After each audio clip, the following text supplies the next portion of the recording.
Done.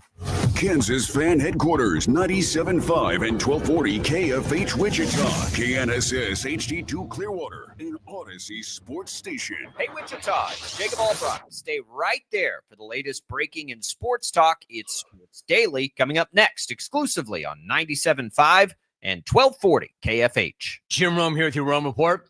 On Wednesday's show, you discussed the great Joaquin. In almost a 10-year period, I recorded 364 of his wars, wore 15-inch subwoofers, $50 tank tops, Aaron Aflalo, I don't know where that came from, above ground pools, abscessed toenails, abusing the return policy of Costco's, adult colic, aggressive dogs on chains, alimony, always mentioning to your girlfriend that, quote, those diamonds are probably fake when Christmas jewelry commercials air, ankle monitoring bracelets, armpit lice, asking a bill collector to trust the process. I'm Jim Rome. Are you a parent of a 2 to 8 year old? Listen closely for an exciting offer, then head to abcmouse.com/radio to learn more. By now, you've probably heard of ABC Mouse. ABC Mouse is like a little one-on-one teacher. It has helped her so much. We're offering a promo at abcmouse.com/radio to try it for free for a month, then $14.99 per month until canceled. Go to abcmouse.com/radio to see this offer. That's abcmouse.com/radio. Actual ABC Mouse users compensate for their testimonials, sponsored by Age of Learning. If you are 50 or older, it is recommended that you get vaccinated against pneumococcal pneumonia, a potentially serious bacterial lung disease that can disrupt your life for weeks. If you're an adult 19 to 49 with certain underlying medical conditions like asthma, diabetes, chronic heart disease, or COPD, vaccination is also recommended. Talk to your doctor about vaccination today and learn more at lung.org/protect yourself. Furnished by the American Lung Association in collaboration with Pfizer.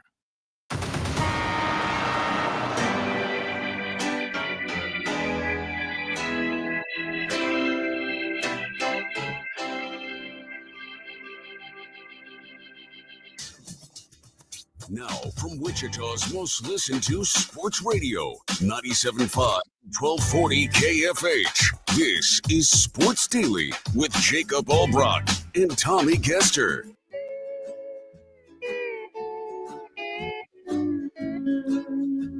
Well, you know that music means it's a Hawaiian Shirt Wednesday here on Sports Daily, and we are glad to be with you to get you through the middle part of the holiday week, getting closer and closer to 4th of July. You know that because you can hear the fireworks every night this time of year.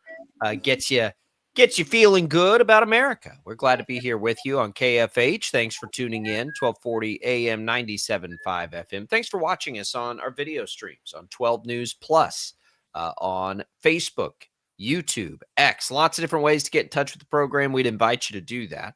You can also listen to us, of course, anytime on the Odyssey app and leave us your voice messages there. All kinds of different ways to get in touch with the program. We appreciate it no matter how you tune into the program. Coming up today, we will have our KU Insider Shreyas Laddha joining us in a little while to talk about the two newest Jayhawk basketball editions. We will, of course, talk Kansas City Royals getting done what they need to get done last night. Can they string it together? Something they haven't really been able to do for a while. We'll find out tonight. They continue the road trip out in Seattle. We'll take a look back, take a look ahead in that series. We will talk. Did you see that there's an Arizona Diamondbacks fan banned for the season? We'll tell you why. It's kind of interesting. And we might have Kevin Saul, Wichita State Athletic Director, a little more sporadic for our summer visits, but we still haven't talked to him yet about all these changes on the rules in the world of college athletics. So we'll play that one by ear as we make our way through the show today. It's all coming up for you. It's all What's on Tap, brought to you by Wichita Brewing Company. WBC celebrating the 4th with $4 beers from July 2nd, that's today, through July 6th at all three brew pubs. A great idea for entertaining out-of-town visitors. Wichita Brewing Company, $4 beers July 2nd through the 6th. Tommy, how are you this morning? I'm good. I got to tell you, if I was not fully awake when I got here, I'm fully awake now looking at your shirt. That's right. You are in full Technicolor today Yeah. with the Hawaiian shirt. Really embracing it. This one was my grandpa's. It is very likely older than either one of us. This one might be older than Max, for all we know. It's a big old collar. I didn't realize how big yeah. that collar was until I Yeah, started looking at it. it's there's no telling when this shirt was created, but it is one of the loudest, and Is that classified as a Hawaiian shirt, or is that part of a leisure suit? Because it looks like the collar. I mean, it could have been part of a leisure suit, but we got the flowers, and It looks like the kind of collar that you would have like over a big lapel jacket. Yeah, I'm sure it was. Pop the collar over the jacket. Yeah. That's kind of what that shirt looks like. I'm sure it was. It is short sleeved, so maybe not. But yeah, this is an old one, but a good one. This was my grandpa's, and he. Max, did you seem like the kind of guy that at one point maybe in your life you had a leisure suit? No, I never had a leisure. How old do you think I am? I never had a I leisure don't know. suit. You look like But I was around when leisure suit suits kind were of guy. around. Yeah, I don't think I ever had a leisure suit. I'm not a suit well, You're dude. missing out. I'm an old soul with an old Hawaiian, and we're getting it's Independence Day week. A little red, white, and blue sort of in this shirt. I thought that was appropriate for Hawaiian Shirt Wednesday. Thanks to all those who celebrate with us. A great way to kick off the 4th of July sort of countdown is a Hawaiian Shirt Wednesday. You can bet I'll have a Hawaiian shirt on the 4th. What do you think, by the way, before we get into you were texting me about kind of the next few days and some parties and stuff that typically, what do you think about it being on a Friday? It's kind of, I don't know if I like it being on a Friday. I love it. How do you not like it on a Friday? I love it on a Friday. Because it wouldn't be, initially you'd be like, oh, that'd be the best day, right? I kind of think the best day might be a Sunday or Monday. I'll tell you why. Because like Thursday's not a work holiday. Thursday is just a regular old work day. So like But how much work is actually getting done on the 3rd of July when it's on a Thursday? Because I can tell you right now, like, but I still have for me, I still got to be there. Yeah, like, in my other world, I can tell you right now that there ain't a whole lot going to be happening tomorrow. I can appreciate that. That doesn't. I mean, in the TV world, we're there. Like, we're there no matter what. Are we as motivated? I don't know. I mean, we have a show tomorrow. We'll do our show as normal tomorrow morning. But other than that, it's not like there's a whole lot of business being done. It's a little strange. Like, we have a doubleheader soccer game because it's a Thursday night. I have work because it's a Thursday. Normally, like the day before the actual July 4th is a great party day too. But I think the last few years, correct me if I'm wrong, we've had it on a weekend. So you've almost had like 2 good days to party. And I suppose that this time it can bleed into Saturday, like the day after Independence Day. But I haven't even thought about that. You can bleed it into Sunday too. Yeah, no, I know. I just haven't thought of it that way because I'm so used to like doing something before the 4th of July. We'll, of course, go to Crestview Country Club, which they put on a great fireworks display. They're great sponsors of the program.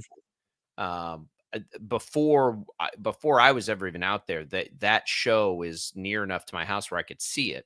And it is fantastic. So that has become the tradition, of course, but then it's like, what else is going on? They have their big pool party. So kind of the 4th has been, with us not having family here or anything like that, we kind of have it. We'll go to the pool all day. They have a big pool party and then we'll turn it into fireworks. This year, by the way, programming note, I will miss the fireworks. I'll be on the air here for you, Infinity Sports Network. I'll be coast to coast. I'm doing one of those shifts. First time in a while, but I'm doing that the night of July 4th.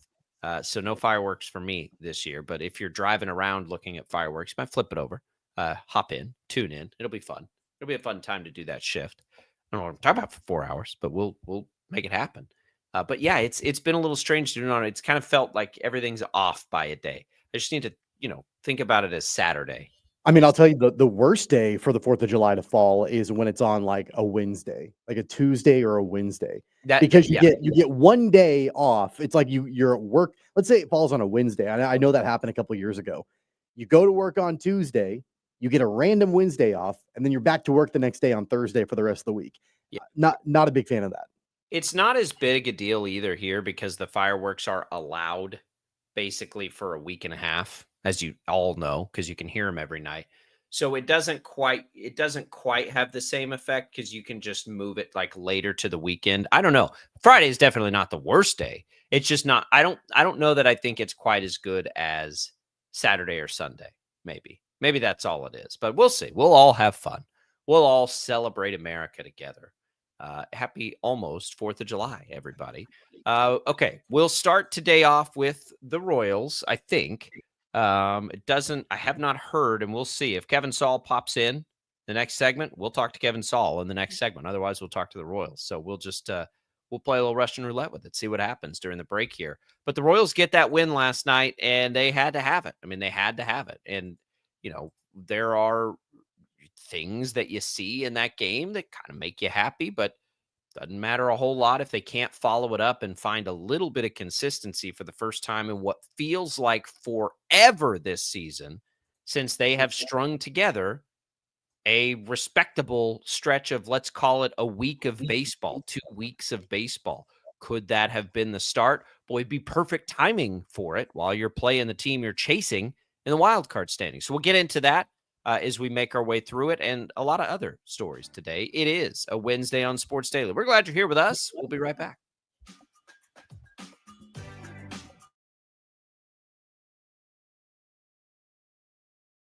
Lightning, hail, tornadoes, flooding. It's the worst of severe weather, and it's coming.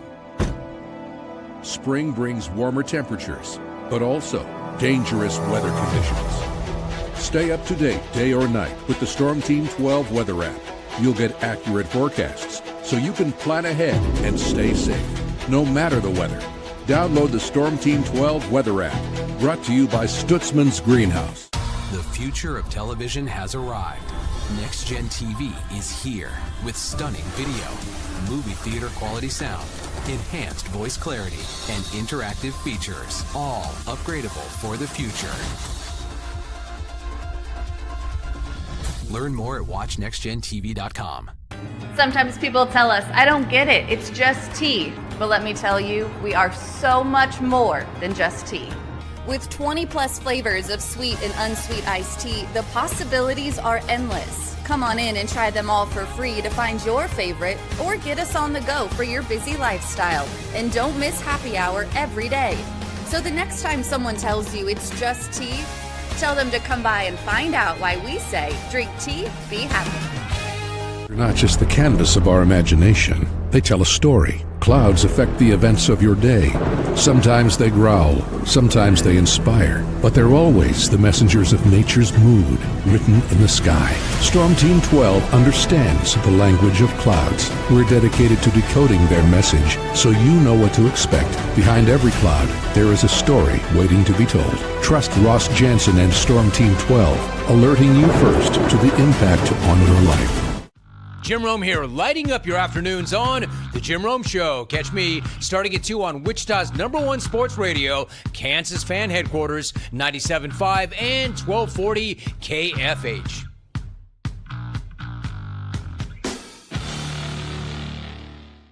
What is GMFB Overtime? It's Peter, Jamie, Kyle, and Akbar breaking down the NFL 5 days a week. It's okay to be excited. It's this, that, and a whole lot of fantasy. It's football for everyone. Weekdays at 10 a.m. on KSCW.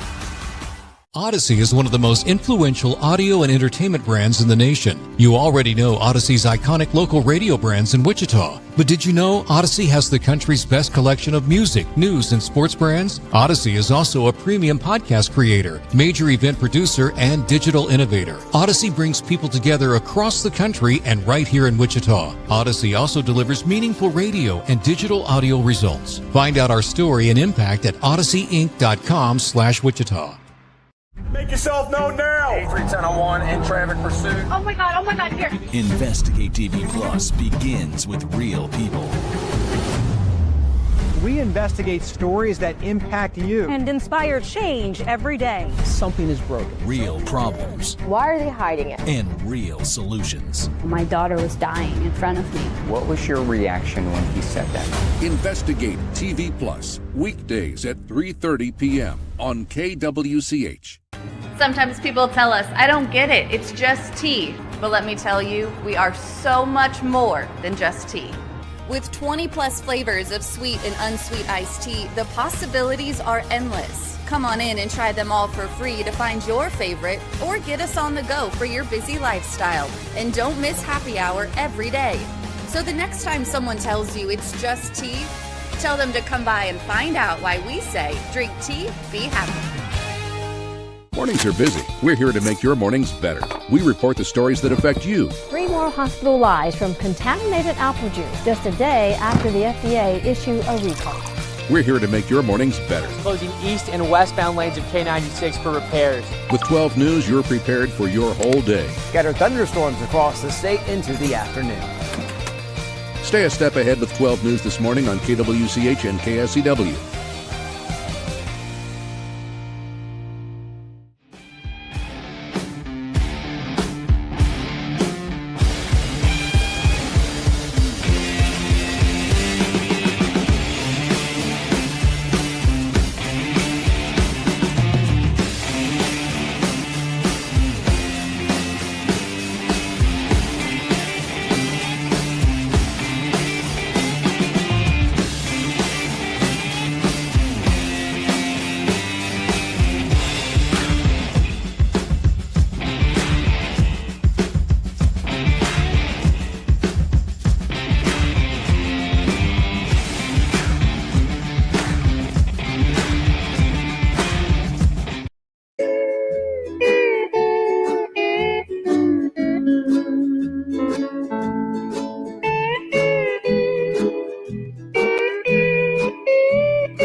On Hawaiian Shirt Wednesday. Welcome back into Sports Daily. Jacob Albrock, Tommy Castor here.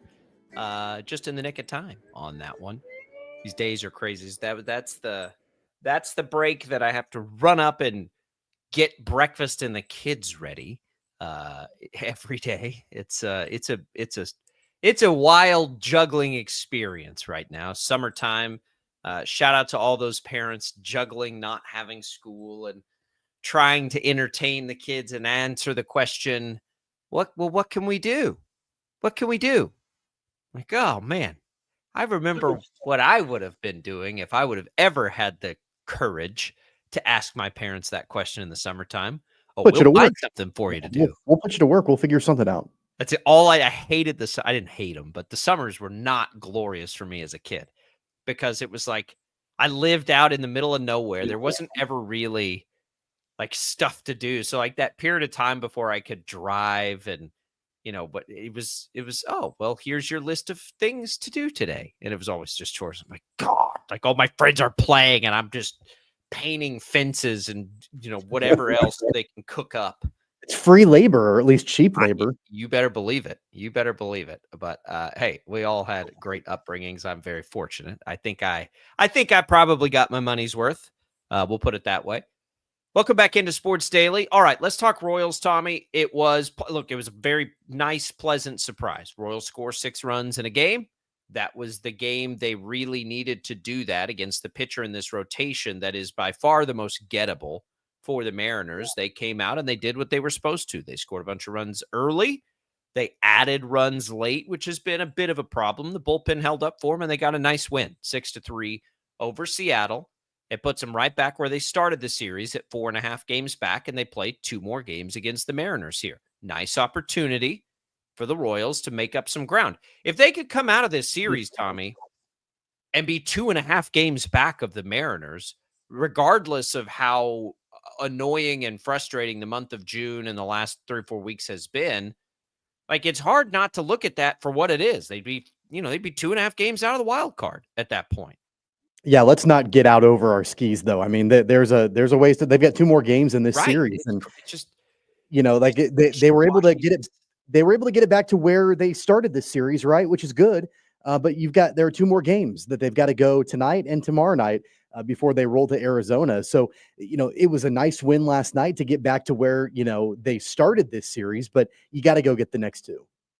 You got to. Even if you get the next one and get it to 4.5, you just can't lose the next two. But it's just so like this is going to be a wild month, and it's good for us, honestly, because we need this month to get us to training camp. It's going to kind of be like this every day, unless the Royals just have the kind of month of July they had in the month of June. And then it won't be very long before we're like, okay, they're done. They're out of it. But if they can hang in there here, then it's fine. Last night's game was good. It was a good game. It was a nice balanced, I think, offensive performance for the Royals, which is always good to see. Everybody sort of contributing. The only there were two starters without a hit, Kyle Isbell, and then of course the other one, Jack Caglione.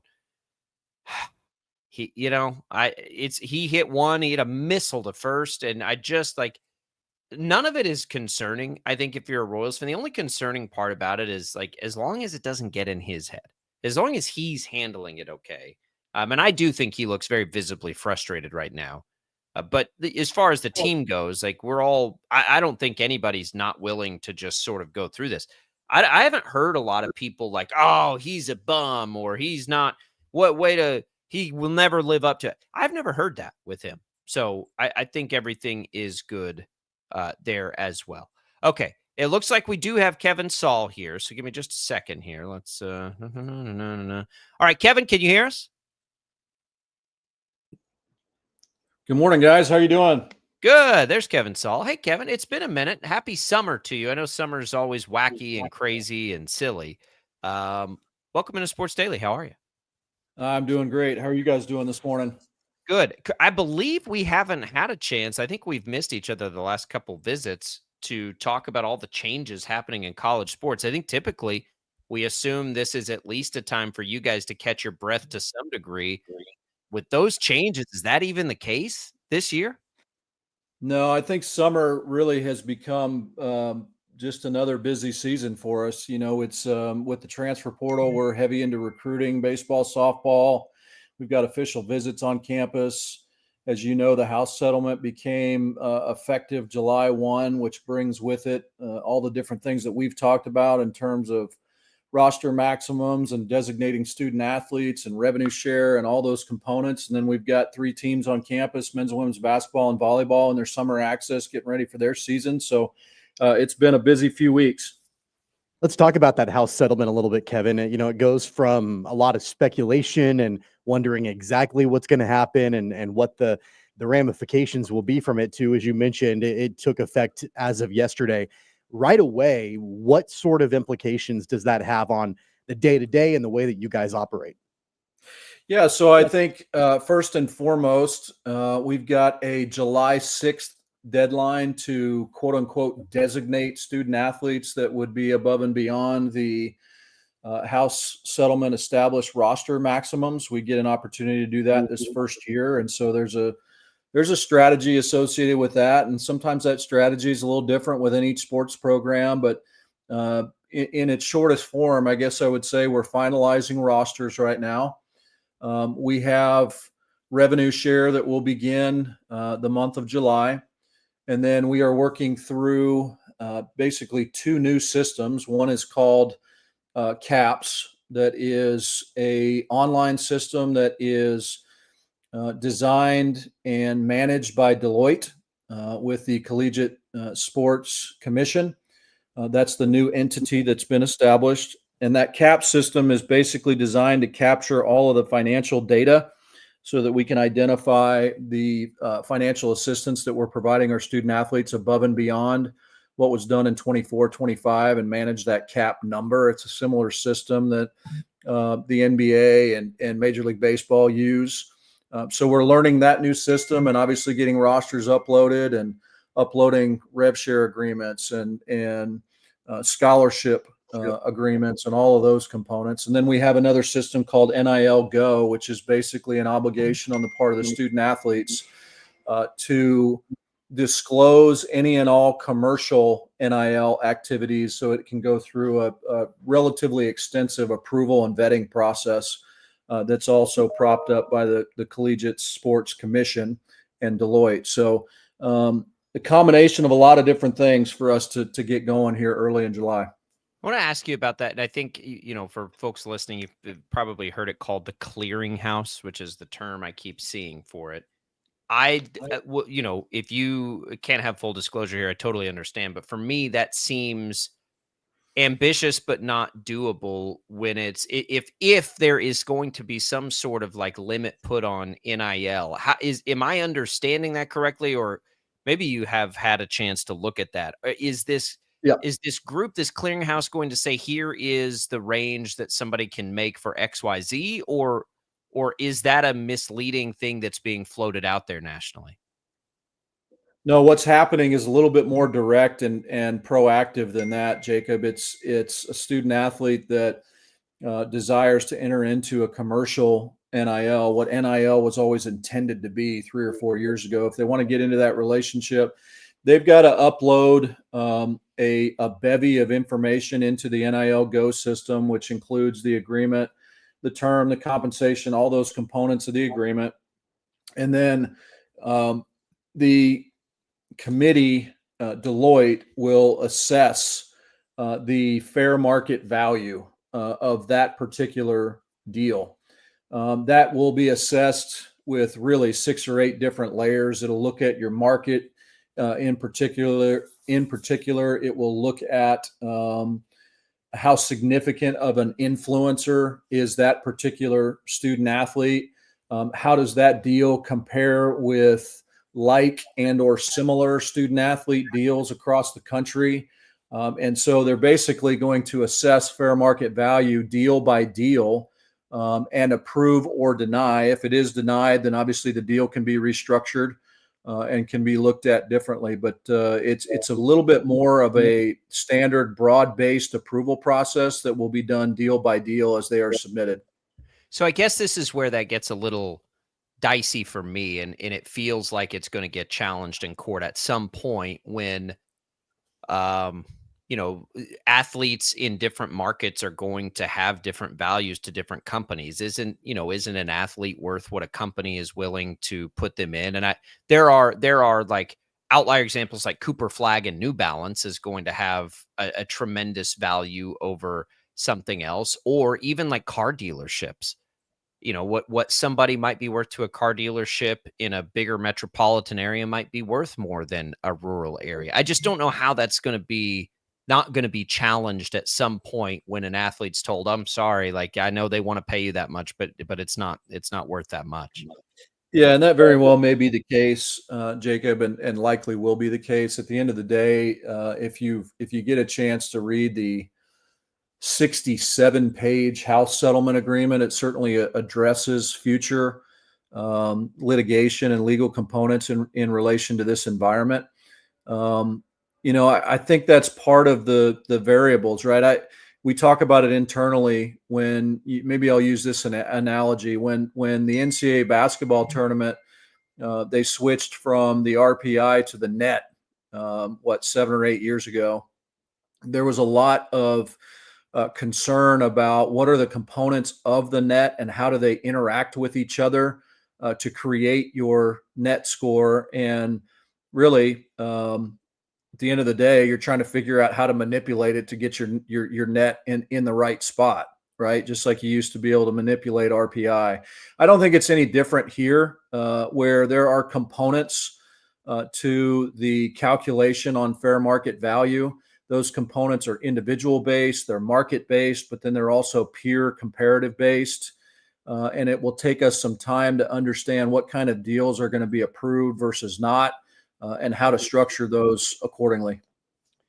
One question that I've got about the distribution of the funds with the revenue sharing and everything is that, I've seen a bunch of projections floated around by, different people writing articles and blogs and all of that about how the money will be allocated and how potentially schools that don't have a football program have the opportunity to, maybe bolster the revenue with sports that obviously are non-football if they don't have football. That obviously is Wichita State in that regard. Do you view, as far as revenue sharing is concerned, do you view it as a positive that Wichita State doesn't have football because the opportunity to share funds, you don't have to worry about that sport to be able to pay student athletes? Yeah, Tommy, it's a great question. And in short, I would tell you that we are at a competitive advantage as it relates to the cap and the ability to share revenue with our particular sports portfolio over our football playing peers. And I'll maybe go a little bit deeper in that. When you look at the House settlement, it addresses retroactive NIL. You guys are familiar with that. And the percentage that is going to be distributed by the settlement administrator on retroactive NIL will be 75% to football, 15% to men's basketball, 5% to women's basketball, and then 5% to the collection of other sports. And so when you look at that, obviously we don't have football, so we are going to be able to distribute to men's basketball, women's basketball, and a collection of other sports at a higher level than our football playing institutions can. As you guys know, there's a $20.5 million cap that is inclusive of additional scholarships, also educational funds, revenue share, several different categories that are all accumulated in that cap. And because Wichita State does not sponsor football, we still have a $20.5 million cap. We have the challenge of trying to figure out how to get that number as high as we possibly can so that we can disproportionately, that's a good thing for us, disproportionately share amongst our sports portfolio and put us at a competitive advantage. That's what we've all hoped for. I mean, it's been years since we've been talking about that, Kevin. Like, could that be an advantage? That's awesome to hear, I think, for Shocker fans. So as this all continues to unfold and lay out, like and this isn't just to Wichita State specifically, but certainly across the industry, like how quickly do you think all of this changes the chaos we've seen maybe the last 2 or 3 years? Is it next season? Is it 2 years? Like how quickly will things settle after this ruling? Well, let me address one more thing on the previous question, and then I'll get to that one, Jacob. The one specific example is we have survey data from ADs and CFOs within the American that ask the question, hey, what does it look like for your institution, rev share wise, in the sports of men's basketball, football, and women's basketball? And so we have all that data. And what's really interesting to see is that our collection of football playing peers in the American, as they look at FY24, which was last fiscal year, FY25 this fiscal year, and then next fiscal year, FY26, the numbers for men's basketball actually go down from FY25 to FY26, while our number continues to grow. Our number has grown 518% in the last 2 fiscal years, and we continue to see good progress and good growth there. So I think that's an example of the trends going in different directions, where ours is going up and our peers are going down. Jacob, your latest question, I think it's going to take some time, because what institutions have done across the country prior to the House settlement is basically dumped all the dollars in their collectives into student athlete deals, again, prior to the House settlement, which has basically flooded the market with more dollars that would normally be available via the $20.5 million cap. So I think the 25-26 academic athletic year probably has a little bit more funding from a revenue share perspective in the market than you will see in 26 and 27 and beyond. So it's going to take some time to work through all that. But again, we feel like we're positioned really well competitively in men's basketball. We're in the top 2 or 3 in our league. We have taken some significant steps in other sports from a rev share standpoint. We'll continue to grow that and place us at a competitive advantage in our league.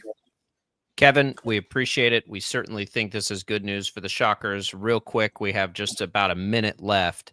Nike deal. We see the news sort of out there on social. Shockers now a Nike school.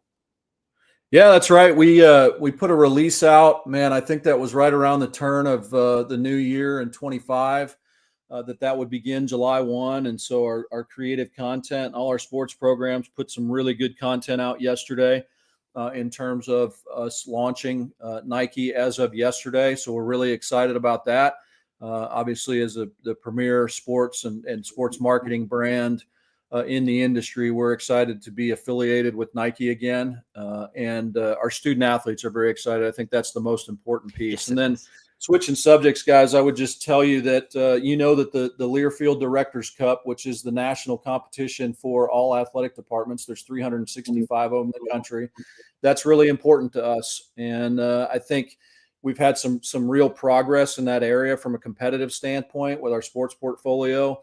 Last year, we finished 247th out of 365 schools, and this year we finished 151st. So we made about a 96th place jump from one year to the next, and we look to continue to grow that. So really pleased with what our student athletes are doing academically, service in the community, and then obviously competitive, making almost a 100-place jump in the Directors Cup. So a lot of good things on the horizon for the Shockers.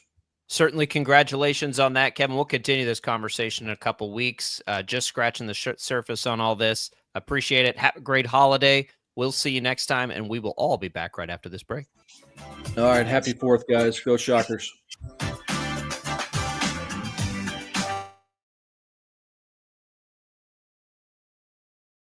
Lightning, hail, tornadoes, flooding. It's the worst of severe weather, and it's coming. Spring brings warmer temperatures, but also dangerous weather conditions. Stay up to date day or night with the Storm Team 12 weather app. You'll get accurate forecasts, so you can plan ahead and stay safe, no matter the weather. Download the Storm Team 12 weather app, brought to you by Stutzman's Greenhouse. The future of television has arrived. Next Gen TV is here with stunning video, movie theater quality sound, enhanced voice clarity, and interactive features, all upgradable for the future. Learn more at watchnextgentv.com. Sometimes people tell us, I don't get it, it's just tea. But let me tell you, we are so much more than just tea. With 20+ flavors of sweet and unsweet iced tea, the possibilities are endless. Come on in and try them all for free to find your favorite, or get us on the go for your busy lifestyle. And don't miss happy hour every day. So the next time someone tells you it's just tea, tell them to come by and find out why we say, drink tea, be happy.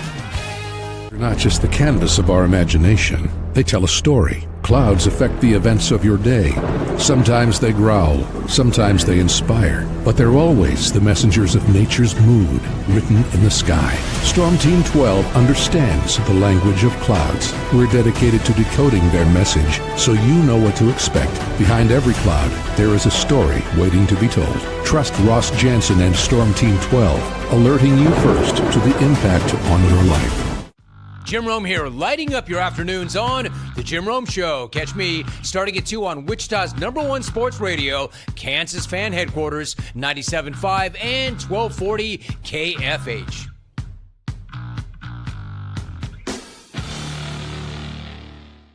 What is GMFB Overtime?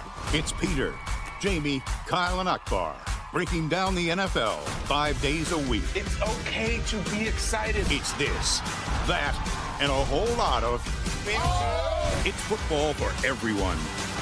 Weekdays at 10 a.m. on KSCW.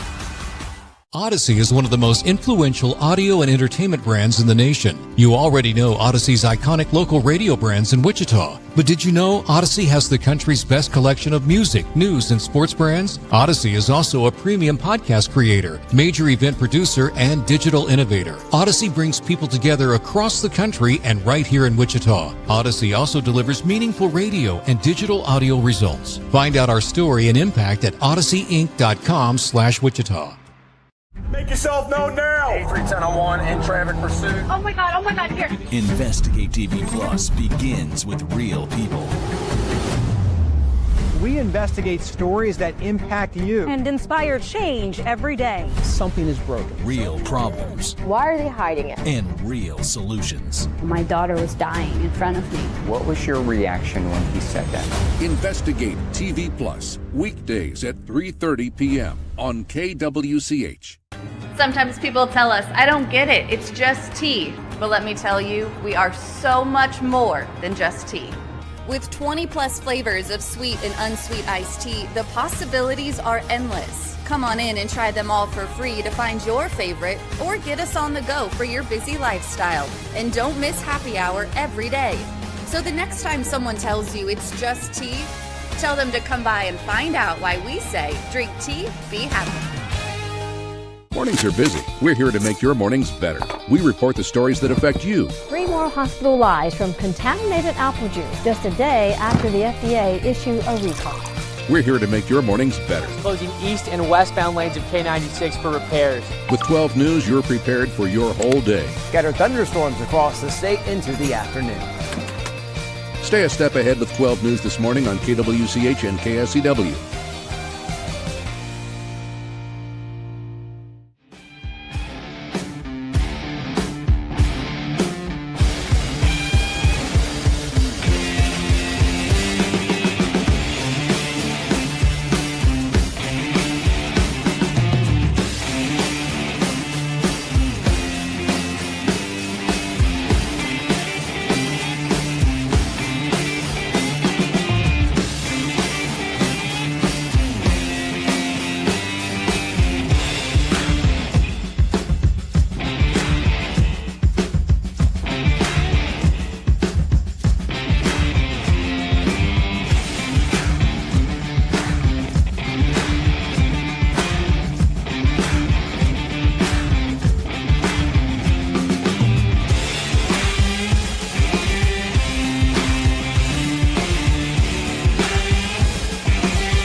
Everybody, it is Sports Daily. Happy Hawaiian Shirt Wednesday to you.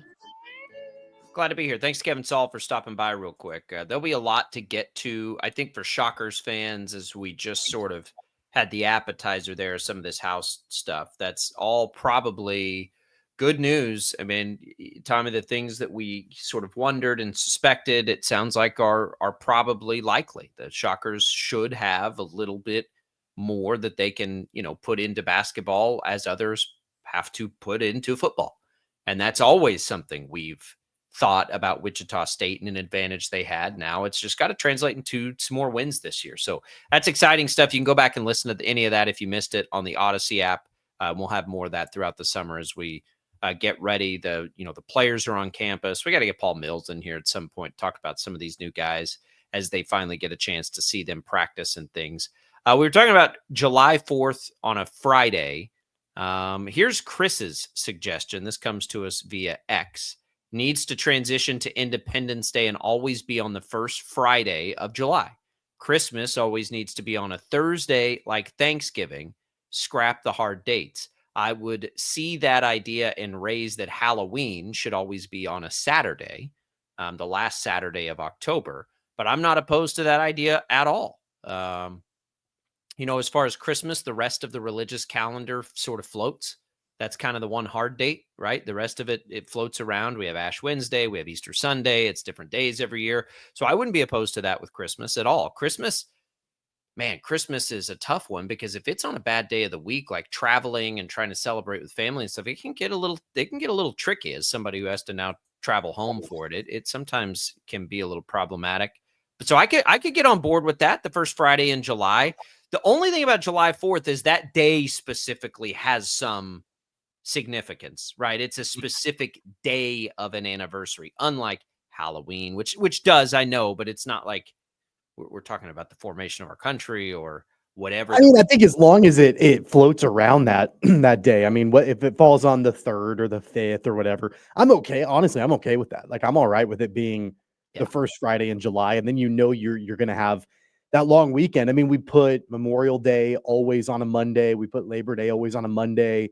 MLK Day is always on a Monday. Would you rather it be a Monday holiday? Because I love Monday holidays. No, I don't. I don't, because I mean, think of how late fireworks shows go. That would be the only problem with that specific. And then you've got to turn around and go to work the next day. But that you just have that celebration on the Sunday night, like we do Memorial Day, like we do Labor Day. Like I love Monday holidays. They're outside of Christmas, like they've kind of turned into my favorite summer Monday holidays. We just don't. I mean, Friday holidays just aren't a thing, so maybe I would like them just as much.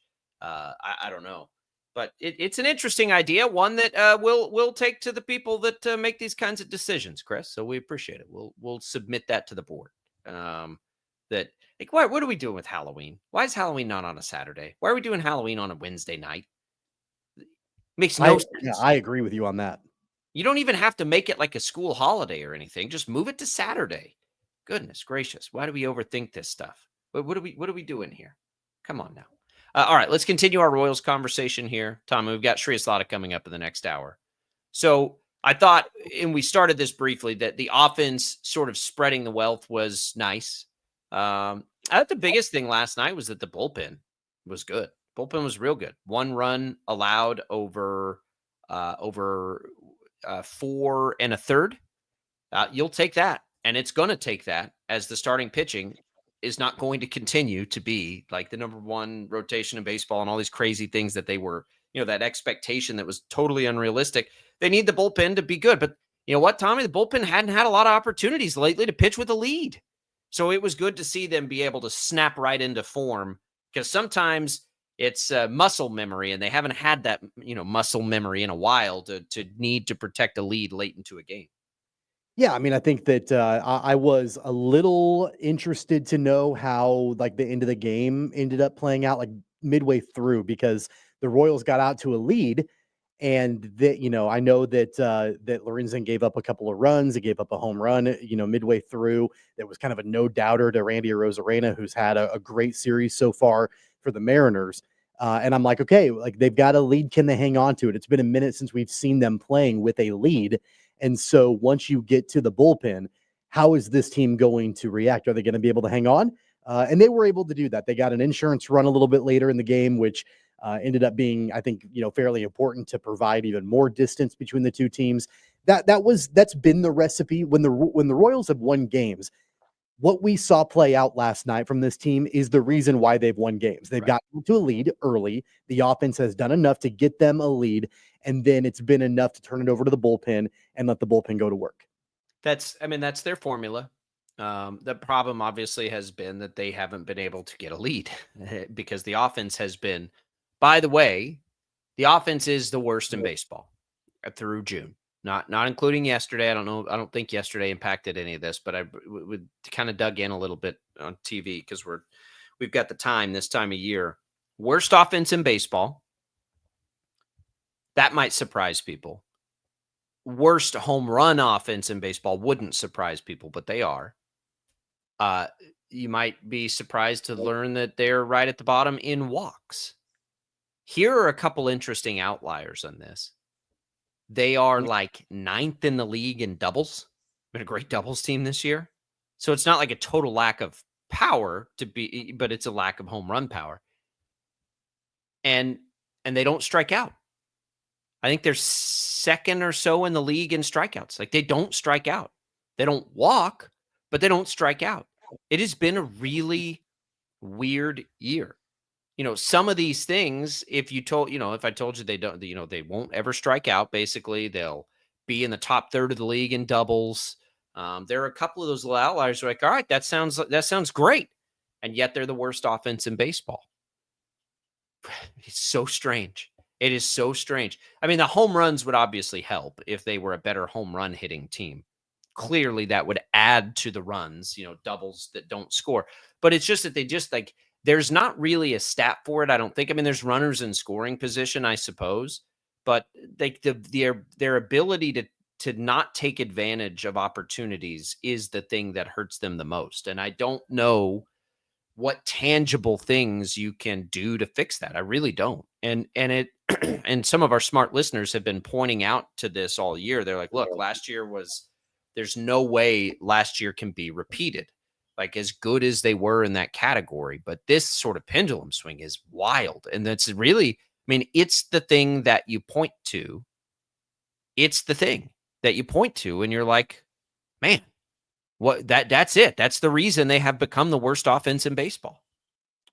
Yeah. There's a reason why this team, the last time I looked a couple of weeks ago, they were one of the best teams in Major League Baseball in hitting singles, Like they were hitting the ball, they were getting on base, but then they were down at the very bottom as far as average is concerned with runners in scoring position. And so it's the difference between, and we talked about this before, a year ago, they were one of the most clutch teams in baseball, to this year, they are the most unclutch team in Major League Baseball. And so when you've got one-offs like the game last night where they are driving in runs, I mean, like I think I go all the way back to let's go back to the very first inning last night. Jonathan India had a leadoff double. And we know that he has struggled this year and he's not fully done what I think has been expected of him, but he did do what he needed to do to start that game off. He had a leadoff double. I believe I think he had a 2-strike count and he still got a leadoff double. Well, the Royals were able to get him over to third, but then there were 2 outs with Jonathan India on third in the first inning. And I'm watching that first inning and I'm like, yeah, they're not going to drive him in. Like he's going to get set down and we're going to go to the bottom of the first. Maikel Garcia fought off a ball and singled up the middle and Jonathan India came home and the Royals got off to a 1-0 lead. And it was shocking to me. Like I did not expect that. And I know Maikel Garcia has been really good this year, but the Royals collectively have not been able to do that. You know, and my first thought, and this is kind of a microcosm and sums up just the entire season. My first thought was the Royals are going to squander Jonathan India on third base in the top of the first. And then they didn't, and they drove him in. But that becomes the exception, not the rule, because they haven't done that hardly at all this season. For sure. And that, like, when you said that about Maikel Garcia, that's the thing. Like, it's not like that's not a player individually that you can't feel like, won't get the job done, because individually he's had a really nice season. I mean, look, again, like the outliers here are very strange. Worst offense in baseball, yet Jonathan India his on base percentage is about 326, probably not where we'd ideally hope, but it's not terrible. It's better than what they had in that spot last year. Bobby Witt Jr. is hitting 286. Vinny Pasquantino's hitting 266. Maikel Garcia's hitting 309, and Salvador Perez is almost back up to 240 now. That's your top 5 hitters. Okay. All of those individually at this point, you'd be like, okay, sign me up for that, right?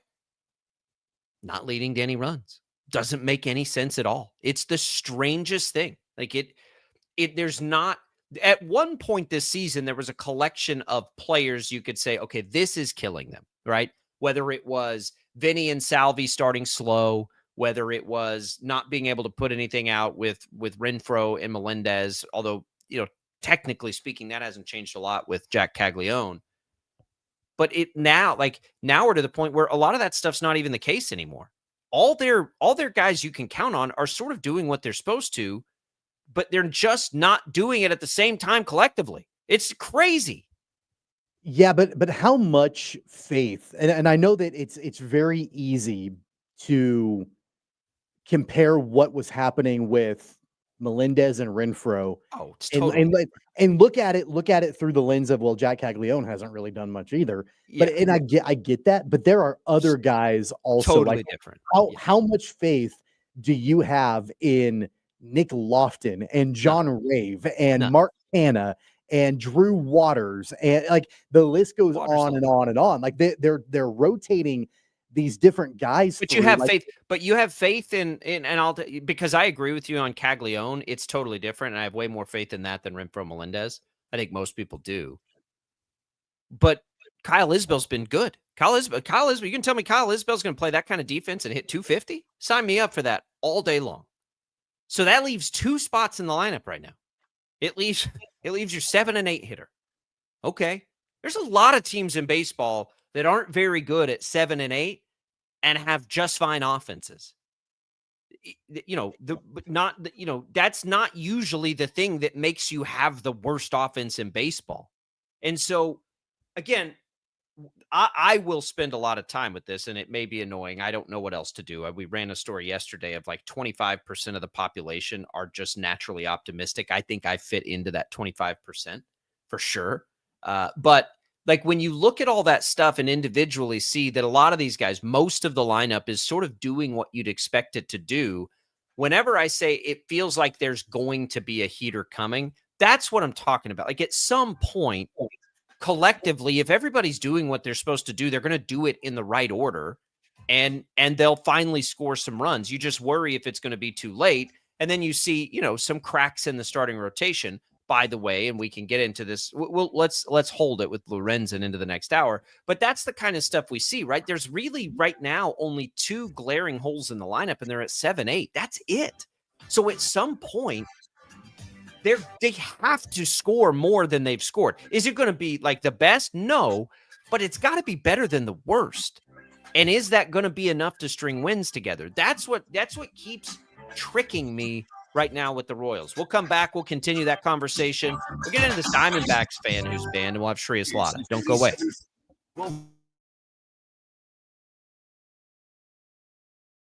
Lightning, hail, tornadoes, flooding. It's the worst of severe weather, and it's coming. Spring brings warmer temperatures, but also dangerous weather conditions. Stay up to date day or night with the Storm Team 12 weather app. You'll get accurate forecasts, so you can plan ahead and stay safe, no matter the weather. Download the Storm Team 12 weather app, brought to you by Stutzman's Greenhouse. The future of television has arrived. Next Gen TV is here with stunning video, movie theater quality sound, enhanced voice clarity, and interactive features, all upgradable for the future. Learn more at watchnextgentv.com. Sometimes people tell us, I don't get it, it's just tea. But let me tell you, we are so much more than just tea. With 20 plus flavors of sweet and unsweet iced tea, the possibilities are endless. Come on in and try them all for free to find your favorite, or get us on the go for your busy lifestyle. And don't miss happy hour every day. So the next time someone tells you it's just tea, tell them to come by and find out why we say, drink tea, be happy. They're not just the canvas of our imagination. They tell a story. Clouds affect the events of your day. Sometimes they growl, sometimes they inspire, but they're always the messengers of nature's mood, written in the sky. Storm Team 12 understands the language of clouds. We're dedicated to decoding their message, so you know what to expect. Behind every cloud, there is a story waiting to be told. Trust Ross Jansen and Storm Team 12, alerting you first to the impact on your life. Jim Rome here, lighting up your afternoons on The Jim Rome Show. Catch me starting at 2 on Wichita's #1 sports radio, Kansas Fan Headquarters, 97.5 and 1240 KFH.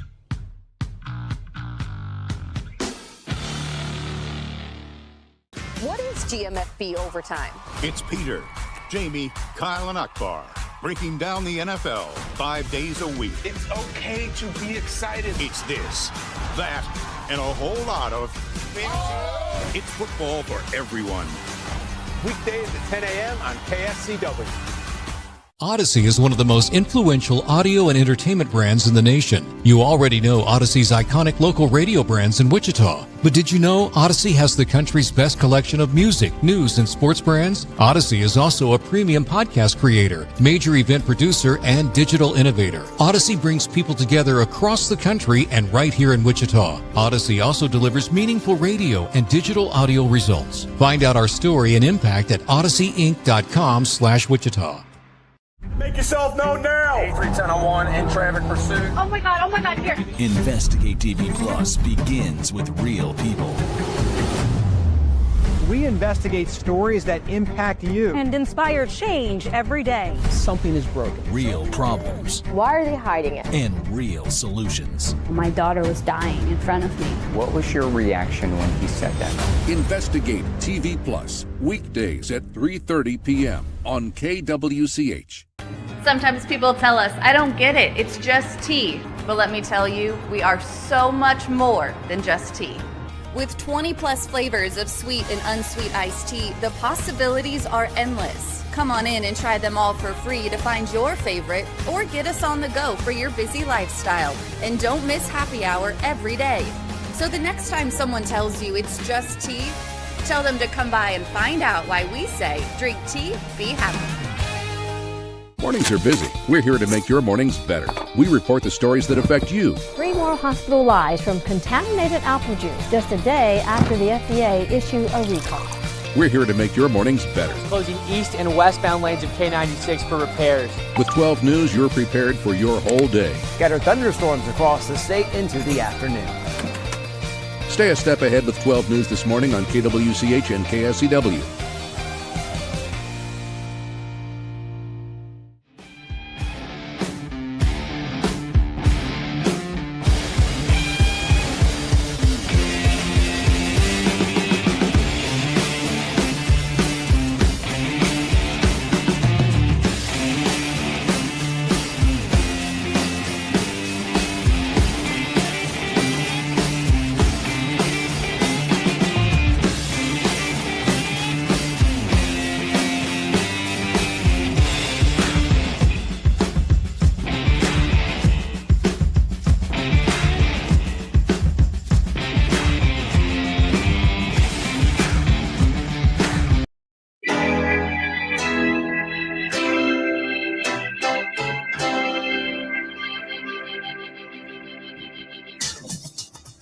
Now, from Wichita's most listened to sports radio, 97.5 and 1240 KFH. This is Sports Daily with Jacob Albrock and Tommy Kester.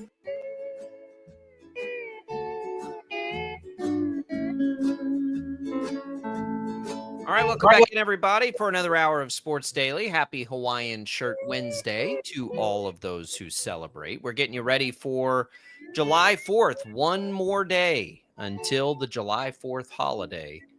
Today, tomorrow, and then it is 4th of July. We will not have a show on Friday.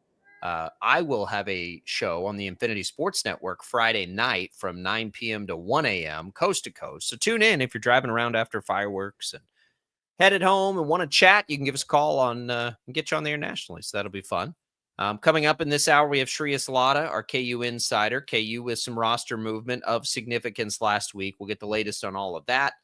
We will continue this Royals conversation. We'll talk about this Diamondbacks fan who was banned and some of the other headlines in the sports world. It's all What's on Tap, brought to you by Wichita Brewing Company. WBC celebrates the 4th with $4 beers from July 2nd through July 6th at all three brew pubs. A great idea for entertaining out-of-town visitors. Wichita Brewing Company, $4 beers, July 2nd through the 6th. So that'll take you today through Sunday. And I will tell you, Tommy, this weekend, as you know, we're sitting around, there is a better than 50-50 chance I end up at one of the three Wichita Brewing Companies having some pizza and one of those $4 beers. I love their pizza. Full disclosure, this is not part of the endorsement read. I think their pizza, when it's fresh and in the restaurant, that thin crust, it's my favorite in town. That's always our go-to to bring out of towners. We're like, well, let's go to the Wichita. You know, the vibe is cool, and I love their beer. So maybe that'll happen for me this weekend. Yeah, they've got some super unique pizzas that you wouldn't typically expect and you wouldn't typically find anywhere else that are really good. And then I've been a Wushak Wheat fan for a long time and big time fan of their beer. I like a lot of them. I'll usually try and sample around what they have, but like if there's another restaurant in town, because they put Wichita Brewing Company on tap a lot of places, and I see a Wushak Wheat, I'm like, God, you know what? Let me get a Wushak Wheat. So anyway. We appreciate their support of the program. That's what's on tap today. Speaking of pizza, what is your style of preference? Chewy dough, soft dough, thick crust, thin crust? The reason I like Wichita Brewing Company, I like it thin and crispy if I can get it that way. Yeah, I feel like I'm thicker the better Really? as far as the crust is concerned. I don't dislike thin crust, but you're getting less pizza that way, and you're paying the same price. Like, you got to have the thick, like you're getting kind of like, I've never felt shorted shorted out of a little bit of, I feel shorted when I'm paying the same price for thin crust and it's less crust. You need Sicilian then. I like Sicilian. Yeah, I like Sicilian. Or pizza. Chicago deep. Yeah, I mean, that gets a little too. Chicago deep dish isn't even pizza. That's a casserole. Yeah, that's too much. But I'm gonna go with like the hand tossed, or the pan. I like pan pizza. Like the thicker the crust, the better. Now, let me say this too. I am of the belief, sort of like with barbecue, there is no bad pizza. No. Like I've never eaten a piece of pizza and thought, ooh, gross. Well, I mean, have you ever? I'm sure you've had like the, I don't know, like the Totino's little microwavable. Yeah, those they're are fine. not. It's cardboard. Like you're eating cardboard. They're fine. Most of those are fine. Like the school pizza I love. Like, again, I've never had it and been like, ooh. Like, I'll always eat it. It's pizza. So I say that there is better pizza. I feel that way about barbecue too. Like, you get a bunch of meat and lather it up in barbecue sauce, it's probably going to be fine every time. There is better barbecue, sure, but it's kind of a can't miss food for me. But yeah, I thin and crispy where you get more of the toppings and less of the crust. That is my style. New York style So is when also you, really good, which is not New York crispy, style. but I'm good it's with that. thin and chewy at that point. But yeah, not, and I don't, again, I got pan pizza, good pan pizza is fine. it's not my preference. when you were in New York watching the Rats cross the street, did you go to a New York pizza place? Absolutely. Yes. About 3 of them. John's of Bleecker Street? Yes. John's of Bleecker. I can never think of the name of that. It was the best. I ordered that through Gold Belly. Oh my God. Did you go to Sbarro and get you an authentic piece of New York pizza? Dave, There's nothing wrong with gave that a 2.3. There's nothing wrong. I am so glad you said John Bleecker. John's So of we have Bleecker some Street. friends here that lived in New York, maybe listening right now. Shout out. That recommend, they lived in New York for a while, and they were like, just trust me. It's because you know how recommendations go. And they're like, you got to, and we walked like 4 miles to get there because they're like, why the hell not? Let's just walk. It's in Greenwich It Village. was unbelievable. You can get it through Gold Belly. 3 pizzas are like $100. Worth it. I don't. Oh, you mean get it shipped? Yeah, I don't know if I do that. But it really was. And we went in, and it wasn't like, it's tiny, and it's not exotic at all. Like they're simple. Like there was, I don't even remember if there was pepperoni or what we had, but I was like, you get that. You're like, everybody says they have the best, and we had. I'm like, that really was the best piece of pizza I've ever eaten in my life. I did not expect it to actually live up to the billing, and it did. Man, that place was good. It was so good. It was packed when we went, but yeah, it was wonderful. And the Rats weren't out at that point. This was the daytime. The Rats came out at night. We were walking home from. You ever seen the video of the New York City Rats that like there was one that he was carrying a piece of pizza with him. A full slice of pizza. If you don't like this vermin, massive rat. Oh, I hate it. I would love to take you to the bar and then walk home at like 2 a.m. in New York. No thanks. They're everywhere. Yeah, no thanks. I'll pass. They just scurry around though. They mind their own business. They're not messing with anything. I'm not super familiar with rats. Like mice out in the country were everywhere, but not rats. Like rats aren't a thing that I'm accustomed to. And they look gross. Like I'll give you that. A rat looks gross, but they are kind of cool. Like they're real smart, and they leave you alone. They're just doing their own thing. Just, hey, you don't mind me, I won't mind you. This is my city. I was far more disturbed by the hot garbage on the sidewalks than I was the rats. I'll tell you that. Like the smell of the steaming hot garbage just sitting on the sidewalks was far more annoying to me than rats scurrying across the sidewalks all over the place at night. New York's a great city. I love New York. None of that sounds appealing to me. I've only been to New York City.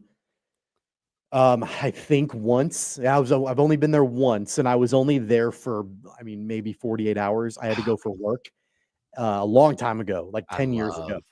And I didn't really do any sightseeing. A little bit. You gotta go. Our window. And that was enough for me. Like I was ready to go. You gotta go. You really should. My dad, who is Mr. Farmer, nothing's ever been better than the panhandle of Texas. I don't know. And I don't get why anybody. He went like not that long ago. And he was like, this was one of the coolest things I've ever done. It's there's not anything else like it, I don't think. But there's so much cool history and so many. And I think the people there are fantastic, by the way. I think the reputation is incorrect. I think everybody there's a lot of fun. And the food's incredible. Like it's just everywhere. There's just great food and great bars everywhere. It's like it never ends. It's a little cramped, which I feel like you might not like. You're in a closet. Like hotel rooms are about the size of a closet, but it's a great place. Great pizza too. As a quick aside. All right, real quick, Tommy. Michael Lorenzen last night. I feel like we're getting somewhere with Michael Lorenzen that's kind of interesting in his starts. Tell me if you feel this way. He's really good outside of like one stretch in every game. Like there'll be a stretch in every game where he'll be cruising, he'll have them pretty much shut down, and then he'll give up 6 straight doubles. in an inning. And I think it's because I think that's why he got the quick hook last night. His pitch count was not outrageous. It was at 89. And he got a quick hook because that was coming. Like that was the inning where it was sort of getting away from him. I think it's interesting because as his ERA will remain high, he's still going to give them a chance to win a lot of games. They just have to be able to get him out quickly when that sort of is unraveling on him. And that's why we had such a long bullpen game last night. I think that's kind of interesting to watch because every other pitcher in the rotation, maybe not Noah Cameron as much, but they'll kind of let him work through it. But we're to the point now with Lorenzen where it's got to be a quick hook because he'll give you the innings he's given you that are good. But man, when it goes away from him, it goes quick. Yeah, and I think that really we've been able to pinpoint over the last few weeks or so when that stretch typically is. I mean, you're looking around the 5th inning, right? That's kind of when things start to go downhill for him. I think a lot of it is just the fact that Lorenzen doesn't overpower batters. He just doesn't. Like that's not his game. He's not going to throw 102 miles an hour. And so because he doesn't overpower the hitters and because his stuff is overall good, it's not great, batters tend to be able to figure him out the third time through the lineup. And so I think that's kind of when we've seen things kind of fall apart for him a little bit. And so as long as you know that going in, as long as Matt Quatrero understands that every time he goes out to pitch, I'm okay with them having a short hook because leading up to the 5th inning, he was really good outside of one pitch to Randy Arozarena early in the game. He was pretty good until that 5th inning. Yeah, he was. And that's the thing. Like he's going to do that, right? He's done that consistently. But it's going to balloon his ERA because at the end of it, it'll be like, oh, he gave up 3 runs in 5 innings. But it's not. But it's a little misleading with him. It's the only point I want to make. Like it's a little bit misleading. I'm glad he's in that rotation. I think he's doing exactly what the Royals signed him up to do. All right, let's take a quick break. We'll go around the sports world. Some of the other headlines when we return. We'll have Shreyas Laddha later this hour. Thanks for being here, everybody. We'll be right back on the other side.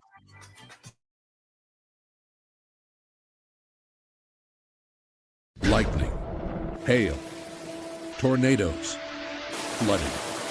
It's the worst of severe weather, and it's coming. Spring brings warmer temperatures, but also dangerous weather conditions. Stay up to date day or night with the Storm Team 12 weather app. You'll get accurate forecasts, so you can plan ahead and stay safe, no matter the weather. Download the Storm Team 12 weather app, brought to you by Stutzman's Greenhouse.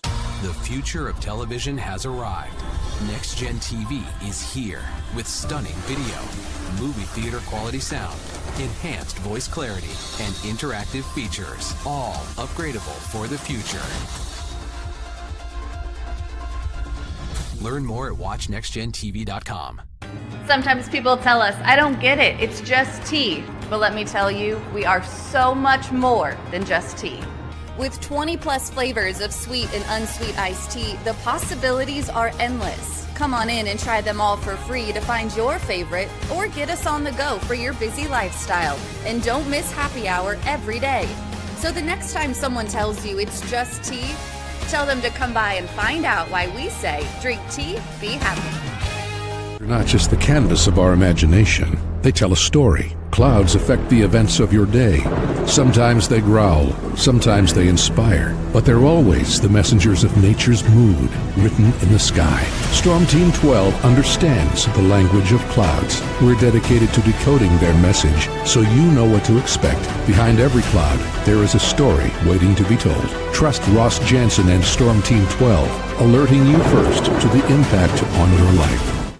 Jim Rome here, lighting up your afternoons on The Jim Rome Show. Catch me starting at 2 on Wichita's #1 sports radio, Kansas Fan Headquarters, 97.5 and 1240 KFH.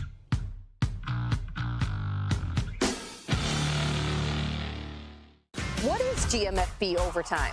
It's Peter, Jamie, Kyle, and Akbar breaking down the NFL 5 days a week. It's okay to be excited. It's this, that, and a whole lot of fantasy. It's football for everyone. Weekdays at 10 a.m. on KSCW.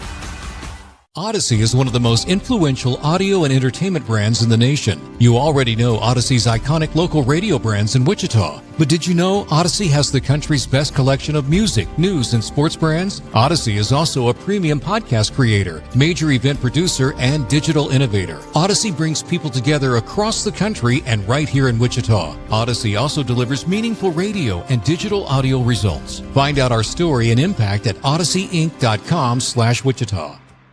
Make yourself known now. 831001 in traffic pursuit. Oh my God, here. Investigate TV Plus begins with real people. We investigate stories that impact you. And inspire change every day. Something is broken. Real problems. Why are they hiding it? And real solutions. My daughter was dying in front of me. What was your reaction when he said that? Investigate TV Plus, weekdays at 3:30 p.m. on KWCH. Sometimes people tell us, I don't get it, it's just tea. But let me tell you, we are so much more than just tea. With 20 plus flavors of sweet and unsweet iced tea, the possibilities are endless. Come on in and try them all for free to find your favorite or get us on the go for your busy lifestyle. And don't miss happy hour every day. So the next time someone tells you it's just tea, tell them to come by and find out why we say, drink tea, be happy. Mornings are busy. We're here to make your mornings better. We report the stories that affect you. 3 more hospital lies from contaminated apple juice just a day after the FDA issued a recall. We're here to make your mornings better. Closing east and westbound lanes of K96 for repairs. With 12 News, you're prepared for your whole day. Scattered thunderstorms across the state into the afternoon. Stay a step ahead with 12 News this morning on KWCH and KSCW.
Relax, enjoy the holiday week, mail it in at work. Why not? Tommy already gave the green light to all his staff. Just mail it in rest of the way. Starting today, no need to do anything. I need to be on the record saying I did not say that to my staff. In case any of my bosses are listening right now, I did not tell them that. I want to be very clear about that. Do not phone it in. We're not taking a 5-day vacation. I want to be very clear about that. You can't see Tommy if you're not watching the video stream. He's winking right now. He's not. Becky, he's not winking. Tommy wants. I'm not on the show tomorrow. Everybody will know why. Tommy wants everybody to work hard. I'm the one giving you a hall pass to mail it in the rest of the week at work. Of course, I won't be doing that. I will be working very hard. If my bosses are listening, as I'm in, we'll be just really hitting it hard this week as we get ready for the 4th of July on Friday. Glad to be here with you, everybody. By the way, speaking of kicking back and relaxing, the summer concert series is back at the Capitol Federal Amphitheater in Andover. Series returns on the 11th, so not this Friday with the holiday, but next Friday you'll have Jet City live on stage. Gates open at 6:30. Show starts at 8. Enjoy free live music, food trucks, Friday night fun all summer long. You can find the full schedule of events at kfhradio.com. Couple comments here. Rick, great listener, great viewer of the show, I should say, comments on the timing of the 4th of July. He says next year it's on a Saturday is the worst. It'll be like a regular weekend for most people. I actually kind of like it on the Saturday. Not every job does this, and I understand that. So if you don't have a company that like celebrates the holiday on a day, because it'll get celebrated on the Friday, I think Saturdays are actually the best because you get the Friday of your like celebrated on. So you can go do whatever you want, and then the actual holiday on a Saturday, and then a day to recover from the holiday on a Sunday. I think Saturday is the best day for it. So I'll disagree with Rick a little bit on that. But if you don't get the company holiday on the Friday, then yeah, it totally sucks. Then you don't get a day off from work. But I guess if you don't get the Friday, Tom, you're not getting paid for the day off anyway. So do you really want it off? I don't know. Another comment here from the Sports Heroics podcast. The Wind Surge, one of the most talented teams in all the minor leagues. Glad you brought that up, Sports Heroics podcast, because they are. And so this, if you don't know, the Wind Surge have just started the second half of their season. So in the minor leagues now, there's first half and a second half. It's a nice thing that they've done because there's so many call-ups and stuff. I think it's a fair way to do it. Wind Surge right now are off to a 5-2 start in the second half. In the first series, they went 4-2 against the first half champion Springfield. Now they've started against Tulsa, another team that was 4-2. And they'll have a split series this week, by the way. So they'll play the first 3 games. That's another oddity of this week. Play the first 3 games in Tulsa, and then they come back here. Surge are at home on the 4th of July if you're looking for something to do. Another great fireworks show. But they'll be then back home on Friday, Saturday, Sunday. So Wind Surge are heating up. And it looks like they might be ready to make some noise here in the second half. Love playoff baseball and really hope, because we're going to get to the point where the Twins kind of suck. They're probably going to start taking some of the Surge players. So win all these games now while you can. Wind Surge, and it is the time of year where those games are an absolute blast. So get out there and enjoy the Surge. But I'm glad he brought that up. Well, and they've got, Kalen Culpepper now playing for the team, and I think, it's important to enjoy him while you can in Wichita. Yeah, I mean, definitely enjoy that for sure, because, a lot of folks got to appreciate him and his playing ability when he was at K-State. Now he's in Wichita and making his path to the big leagues. So it's an exciting time to go out to the ballpark and watch the Wind Surge. It is, and it's the weather is less of a factor more often now than before. They're loaded, but we'll see if they stay loaded. Again, the best thing that could happen to the Wind Surge is probably that the Twins regulars all start performing a little bit, and they don't have to deal with all the call-ups and everything.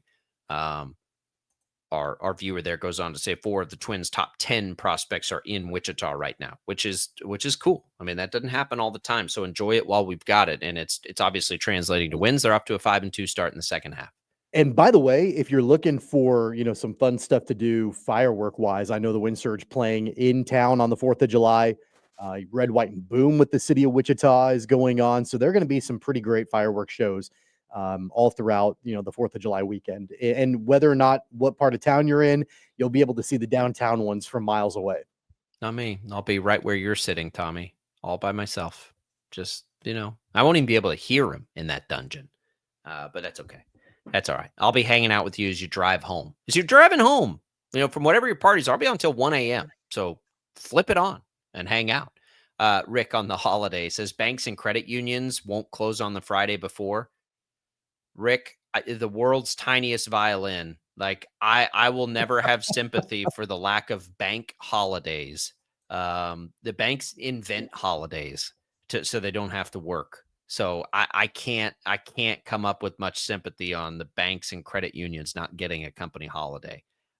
Is that too harsh? Like, I get annoyed at how often the bank is closed. It bugs me. I need, it's a bank. Like, let's be open when the rest of the world is open. Like, why you don't get to. The post office is a government job. That doesn't surprise me. The government's going to, take every holiday it can get, but the bank, that's not a government job. I mean, you know why? You know why, right? They want to be able to go and play golf. Like, that's why bank holidays are invented, so bankers can go play golf. And so that we can make fun of bankers for never being at work, because that's the running, stereotype and joke. No offense to any bankers out there. I'm jealous. I sincerely mean that. I'm very jealous. Did you know, by the way, I worked at a bank when I was in high school. I thought I wanted to be a banker. And so I had a part-time job as a bank teller. It's a good job. I love our bankers. Yeah, like they're fantastic. In retrospect, like looking back on it, like I probably should have pursued that. But at the time, I'm 16 and I'm bored as hell. and I had to wear a tie to work, and I'm 16. Yeah. And I was not a fan at the time. And I realized, I'm like, yeah, this isn't what I want to do. Now, 39-year-old me looking back on it, I'm like, I could use a little bit of boring in my life. I just kind of want to sit and wear a tie and not have to do anything. Like, that would be amazing. The difference in a good teller or banker and a bad one, though, like, shout out to all the great ones that we interact with through running a business now. It makes a massive difference. For most people, I think a lot of the banking, they just do it on their phone now. But when you got to put boots on the ground and like rely on people, having good ones is worth gold. So here's a quick anecdote. And this probably should have told me that my career in banking was not going to go very far.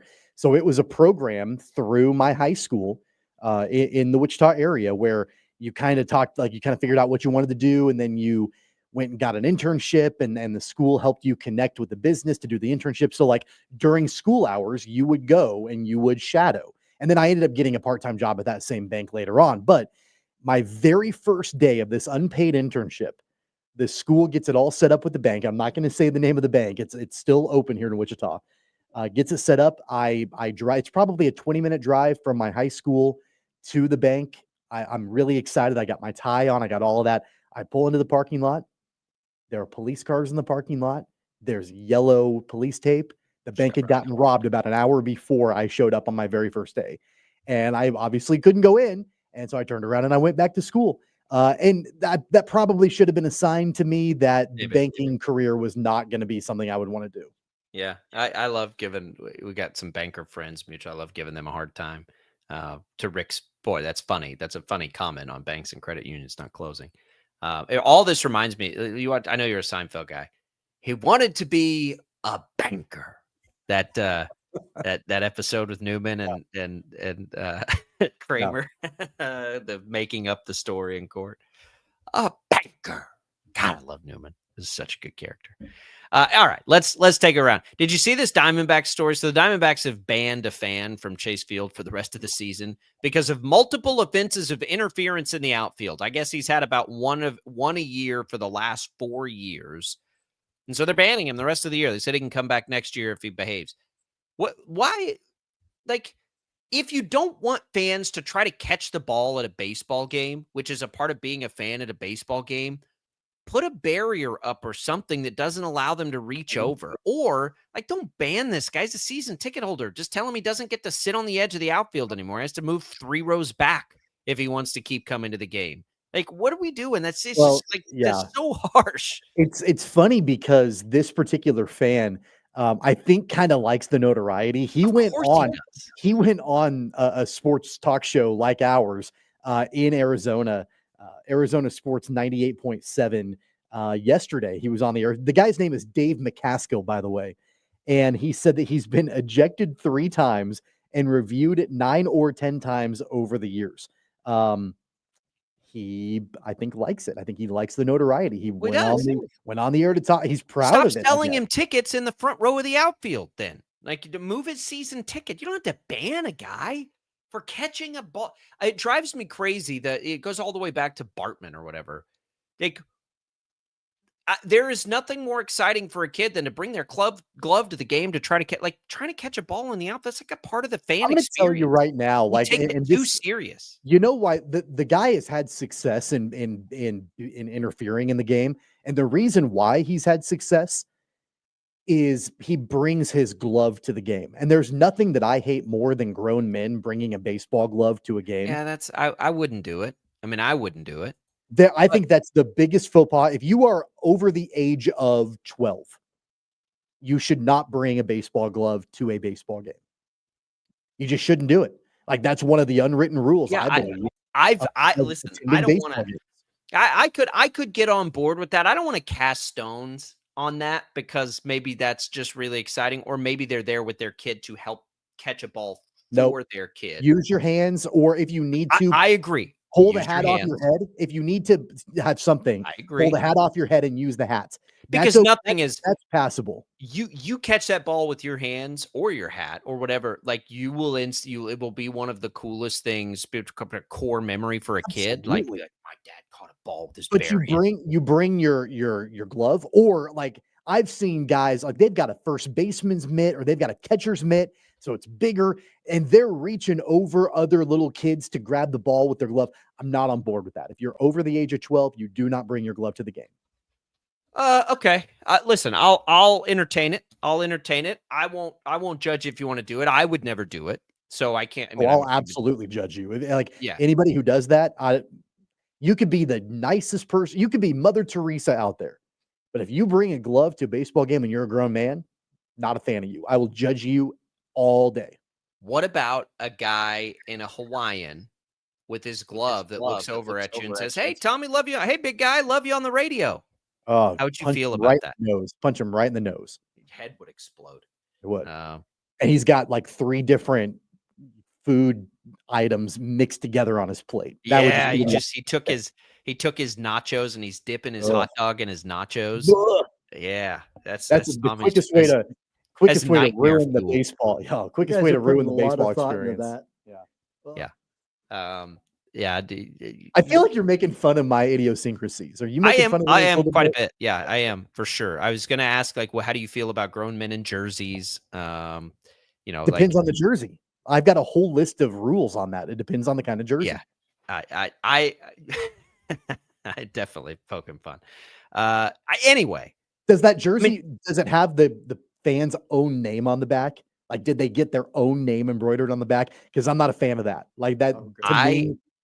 I'm not either. I actually have one of those. My girlfriend in college got it for me. With your own name on the back? Yeah, it has my name on the back. Does it say Mickey Blaze on the back? No, that would be way cooler. It'd be way cooler. It just has my last name on it, and it was a sweet gift from a girl. You wear it to games? No, I don't think I ever wore it to a game. Did Maybe I went with her. Maybe if I went with her and I had to. Did she wear it? I think it's one thing to you received it. You received it as a gift. Like, I'm not gonna fault you for that. Like, it wasn't like you went out and you got your own name embroidered on the back of a jersey. I'm a big jersey fan, like the t-shirt jerseys. That's a little more my speed. I don't want to wear a jersey because it's usually damn hot and uncomfortable. Question on the YouTube stream: what's the take on people wearing basketball jerseys to a football game? I guess I haven't thought about that. Doesn't really bother me. I mean, I've got a list of rules about basketball jerseys also, like the way that you wear a basketball jersey. I mean, I feel like if you are above, I don't know, if you're above the age of 25, a basketball jersey without anything underneath it, that's just a faux pas in general. Like, rock a t-shirt underneath your basketball jersey. What if you got the guns to pull it off? Yeah, I mean, I feel like if you're in a frat, if you're in college, now hang on a minute, because you just yesterday sent a tank top that you were very proud of. You're not wearing a t-shirt under that tank top. What's the difference? Yeah, it's not a basketball jersey. It's not a but mesh. It's the same shape. Same shape, but it's not a mesh basketball jersey. But why can you wear that with nothing underneath it, but not a jersey? Because it's the 4th of July and it's all about America. I'm not wearing it to a game. I'm not wearing it in public. You should. I'm not wearing it to work. That you should definitely do. Wear it on a Hawaiian shirt. Wear it next Hawaiian Shirt Wednesday. Yeah. That's what you should do. We should have a tank top day. That's okay. The only time I wear a tank top, and it's partly to embarrass my wife real bad, but it's when I mow the yard. So when I mow the yard, I go tank top, and I take and this is straight out of the Mickey Blaze days, I take a bandana and I wrap it around your head because I sweat like a pig. And that is the best sweat absorber that exists on planet Earth. And so I'm out in a tank top and a bandana, and my wife is like, people are going to think you're in a gang. And I'm like, I don't think anybody's going to think I'm in a gang. I think we're safe there. You're okay. They take one look at you and they know you're not in the gang. We'll be okay. But now I just do it to mess with her. Like I do it to embarrass her. Can I tell you before we go to break, my biggest jersey faux pas, and this is kind of it goes with any sport. We're talking baseball, more than football, tucking basketball. It in. This would be more than tucking in a jersey. Tucking it in is pretty bad. But I would say the biggest faux pas for me is wearing the jersey of a player that no longer plays for your team to a game. And if that player is still playing, Like, it's one thing if they're retired, right? Like if they're done. I get what you're saying. Like if they get traded or they sign with another team the next year and you're still wearing their jersey, I don't care what sport it is, get a new jersey. And honestly, I will only, if I'm going to get a name on the back of my jersey that I've got, it's got to be a guy that doesn't is retired, like long gone, like a legend or whatever, because I'm not going, I have a Bobby Witt Jr. shirt with his name on the back. It's like a jersey, but the only reason I got that was because he signed a 10-year deal with the team. And I knew I was going to be safe for a while with him on the team. But if you get a jersey from somebody and they leave the team and they're playing for another team, you can't wear that jersey anymore. I don't care what sport it is. That's my biggest faux pas. Even if the player was traded against their will, wasn't their 100%. desire to Doesn't leave. matter. They're not on the team anymore. I will allow it, except jerseys are effing expensive. And so for a lot of people, maybe they don't have the money to go buy another jersey. Your safest bet is to just not have anything on the back at all. Or I guess totally. Yeah. Or I guess your own last name. If you're going to get it, get the T-shirt with the last name, exactly, or an unnamed. I think that's not a bad. I think that's not a bad strategy. I think that's a pretty good strategy. Went off the rails there. Don't kick the guy out of the baseball game for catching a fly ball. Move his seat. It's a baseball game. You're supposed to catch balls that come out. I hate that. I hate that thing about baseball. Like people get so mad about interference. Like, go stand out there and tell me you're not going to reach out and try and catch that ball. 869-1240 if you want to. Don't bring your glove to a game. Everything is fine. Whether he's catching it with his hands or a glove, I don't really care. You can chime in on our fashion advice here if you'd like on the video streams, or you can call us. We'll come back. Shreyas Laddha joins the show. I'll bet you Shreyas Laddha is a jersey no undershirt guy. We'll ask him next.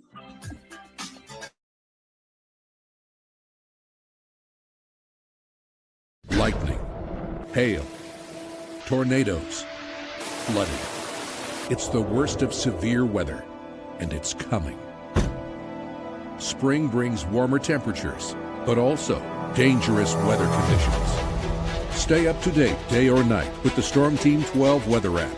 You'll get accurate forecasts, so you can plan ahead and stay safe, no matter the weather. Download the Storm Team 12 weather app, brought to you by Stutzman's Greenhouse. The future of television has arrived.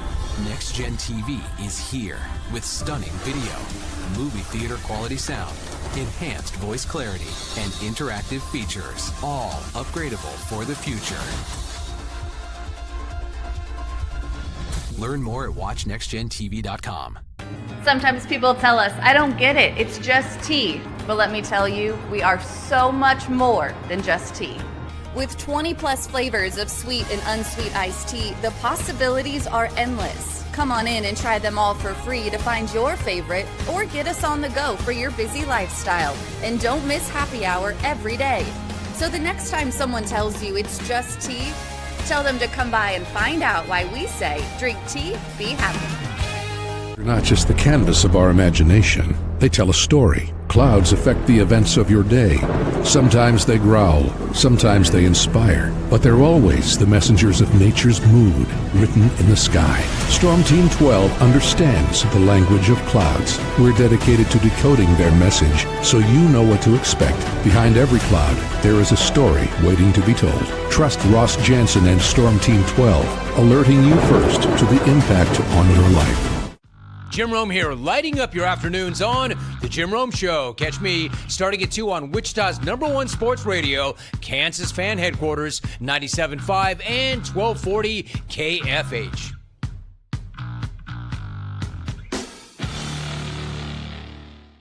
What is GMFB Overtime? It's Peter, Jamie, Kyle, and Akbar breaking down the NFL 5 days a week. It's okay to be excited. It's this, that, and a whole lot of fantasy. It's football for everyone. Weekdays at 10 a.m. on KSCW. Odyssey is one of the most influential audio and entertainment brands in the nation. You already know Odyssey's iconic local radio brands in Wichita. But did you know Odyssey has the country's best collection of music, news, and sports brands? Odyssey is also a premium podcast creator, major event producer, and digital innovator. Odyssey brings people together across the country and right here in Wichita. Odyssey also delivers meaningful radio and digital audio results. Find out our story and impact at odysseyinc.com/Wichita. Make yourself known now. 831001 in traffic pursuit. Oh my God, here. Investigate TV Plus begins with real people. We investigate stories that impact you. And inspire change every day. Something is broken. Real problems. Why are they hiding it? And real solutions. My daughter was dying in front of me. What was your reaction when he said that? Investigate TV Plus, weekdays at 3:30 p.m. on KWCH. Sometimes people tell us, I don't get it, it's just tea. But let me tell you, we are so much more than just tea. With 20 plus flavors of sweet and unsweet iced tea, the possibilities are endless. Come on in and try them all for free to find your favorite, or get us on the go for your busy lifestyle. And don't miss happy hour every day. So the next time someone tells you it's just tea, tell them to come by and find out why we say, drink tea, be happy. Mornings are busy. We're here to make your mornings better. We report the stories that affect you. 3 more hospital lies from contaminated apple juice just a day after the FDA issued a recall. We're here to make your mornings better. Closing east and westbound lanes of K96 for repairs. With 12 News, you're prepared for your whole day. Scattered thunderstorms across the state into the afternoon. Stay a step ahead with 12 News this morning on KWCH and KSCW.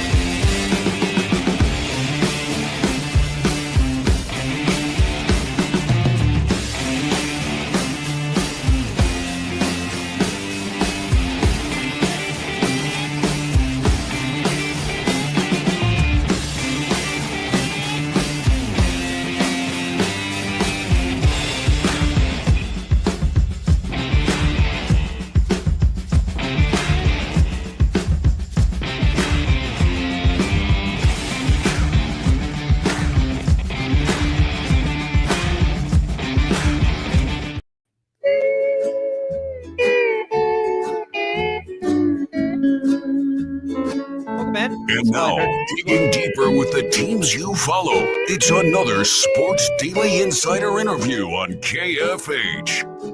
On a Hawaiian Shirt Wednesday, glad to be with you. Shreyas forgot again that it is a Hawaiian Shirt Wednesday. We do need to get some fashion items off our chest. We went off the rails in the last segment, Shreyas. Tommy gets a little judgy about things, and apparently a jersey attire is one of these things. So we're gonna fire a couple, because you're a much younger generation, much more hip than the two of us. How do you, and I'm not going to tell you one way or the other where we came down on this. How do you feel about jerseys with a person's last name on them? Like not a player, like your own last name that you put on the jersey. Last name on it. I think it's a little tacky, but who am I to judge? No, that's no. Tommy will judge enough for all of us. Yeah, so I'll judge him for the both of us. Shreyas. Thoughts on this? Yeah. Okay. If you were to wear a basketball jersey, how would you? Do you wear basketball jerseys? I feel like I've seen you in a basketball jersey. Yeah, I do wear basketball jerseys. I just don't wear college basketball jerseys. Okay. If you're wearing your basketball jersey, do you have a shirt on underneath your basketball jersey, or are you letting the guns out? I'm letting the guns out. Yeah. I started working out a couple of years ago just so I could wear basketball jerseys. I'm very anti wearing a shirt underneath your basketball jersey. Oh, okay, so there's a little bit of a caveat there. How old are you? I'm 27. Okay, so the age that I threw out there was 25, but 27, there's a little bit of a gray area there. Oh, you don't have to back down. You can judge him. He's sitting right here. If you're approaching 40, let's just say, like if you're my age or what, wear a t-shirt under your basketball jersey. No. Like, I don't want to see a 60-year-old man rocking a basketball jersey with nothing underneath it. But if a 60-year-old man is jacked, who are we to stop him from showing out what he's working out? I'm a pro believer in if you want to wear a basketball jersey, if you're skinny or if you're out of shape, better get in shape at least to show off the guns. That's my belief. In college, when people would wear hoodies or like shirts underneath, it would piss me off. I'm like, bro, you're in college. You can wear a basketball jersey. This is the only time that you can do it without people looking at you weird, on the street or something like that. That was always my belief. Yeah, no, I'm with you. I just let it all hang out, like whatever. Did we cover them all? I think that was all the. Well, the biggest one I want to get your thought on before we actually talk to you about why you're here. So let's say that you're wearing a jersey. It could be any sport. Doesn't matter. Baseball, football, basketball, whatever. Wearing a jersey that has a player on the back that no longer plays for the team. I'm not talking about like they've retired, like they're still actively playing, but they've been traded away. They've signed with them. They're not on your team anymore. Is it okay to still wear their jersey? I think it depends on who the player is and how long they've been playing. Tomorrow, for example, Patrick Mahomes goes and signs a contract with some team in Texas after 15 years with the Chiefs. I don't think anyone's going to look at you sideways. Like if I wore a Brady jersey, big Patriots fan, when Brady was winning Super Bowl with the Buccaneers, I wouldn't be mad about it because Brady's that big of a Patriots legend. Nobody's going to remember him as Tampa Bay Brady. They're going to remember him as Tom Brady, New England Patriot. Oh, and he also won a Super Bowl with this thing. I think it depends on the player and how long they've been there. That's how I always thought. Yeah, it'd be okay. LeBron James right now in a Cavs jersey. Wearing a LeBron James Cavs jersey. Any problem with that? No, I don't think so. I mean, he's a Cleveland legend. People are going to wear it. It's not like it ended badly now. There got to be outliers on that rule, Tommy, because there is nothing wrong with wearing a LeBron James Cavs jersey for Cleveland. I mean, I feel like the caveat to that is probably a LeBron Miami jersey is not going to fly. That's true. I can understand LeBron Cleveland because he's from there. 2 different stints there. I'm not sure I'd be rocking a LeBron Miami jersey right now. Yeah, that's fair. That's fair. I think LeBron Miami jerseys look better than LeBron Cleveland jerseys, aesthetically, fashion-wise only. I mean, Lakers jerseys are disgusting. So they are. Get out of here, Lakers jersey. Okay, Shreyas, it was an active week for KU. It was a predictive week on in a lot of ways for you, but they went and they clearly had some goals that they finally went out and they met last week. I think 2 of them. They found a shooting guard and they found a big one. Yeah. Did any of that are they done, do you think, or is this it? I think they're done. Right now the roster is kind of a weird roster crunch with all the walk-on situation and, figuring out like Jaden Nickens, for example, the 2-way player, the guy who plays football and basketball, he's not even on the roster. So right now, there's 2 spots left. If they add him, that's 1 spot left. My thought process is they'll probably just convert a couple of walk-ons to roster spots and call it a day. Maybe they bring in a development guy late, but I'd be a little surprised. I feel like they don't have a ton of playing time for anybody. And then the guy they bring on development-wise is probably going to be somebody who was a walk-on that stood out last year, or a guy like Jaden Nickens. I think, they've done a tremendous job in filling a lot of holes. I mean, still got some question marks, but, at least I feel a lot better about the team than I did 2 weeks ago. What kind of impact do you think that a guy like Cole Rosario can play right away with this team? Is he somebody that's going to get a bunch of run on this squad? I mean, I know he's a shooter, but he's also pretty young, right? He's reclassifying to the 2025 class to be able to play for the Jayhawks this season. Do you think that he can be an impact player right away? I think he can be a guy that can play maybe 10, 15 minutes a game. Maybe he's not playing real minutes, but I think he could find a role on this team because they need his shooting, I think, a little bit. He's also super athletic. I don't know how good his defense is going to look at the next level. That's going to be a big question to ask. And just trying to figure out what they're looking for in these different line combinations, because they have a lot of guys now that theoretically could be bench guys or starters depending on how they play out. And now Cole just makes them more deeper. I think they need it, and they have basically got a wing. They got a wing. He plays guard and wing. They needed a wing. They got a wing. And they got shooting a little bit, which I think they needed. I don't know how much they're going to play, but if his shooting is for real, I have a feeling he'll play more minutes than anticipated. Shreyas, I want to ask you about the expectations then for this year. For a long time, KU wasn't necessarily at the top. I mean, they were always ranked relatively high because of Peterson. But this group coming in is not going to be the preseason #1 team in the country this year. That's not going to happen. So what should we expect of this team?